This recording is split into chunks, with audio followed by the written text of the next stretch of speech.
Sir ఈ న్యూమరాలజీలో మన phone నెంబర్లో చివరి సంఖ్యలు ఏం తెలియజేస్తాయి సార్ మనకి? ఏం తెలియజేస్తే ఏం తెలియజేయవు.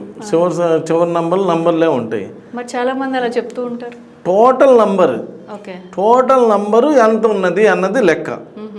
చివరి నంబర్ ఇది చేసిద్ది, 6వ నెంబర్లో ఇది ఉండాలి, 7వ నెంబర్లో ఇది ఉండాలి, 8వ నెంబర్లో ఇది ఉండాలంటే ఎవడి కంపెనీ ఆడి పెట్టుకోవాలి.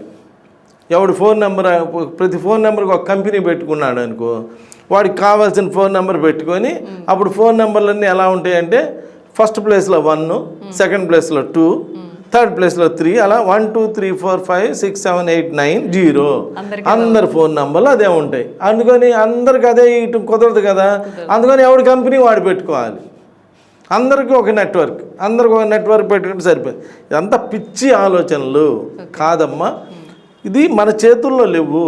కాబట్టి నంబర్లు అటు ఇటు ఉన్నా కానీ ఏం కాదమ్మా, టోటల్గా ఏ నెంబర్ వాడుతున్నావు, టోటల్గా మంచి నెంబర్ వాడుతున్నావా లేదా అనేది మెయిన్ రోల్ పోషిస్తుంది. కాబట్టి టోటల్ నెంబర్ చూసుకుంటే సరిపోయింది. నమస్కారం, ధన్యవాదాలు సార్.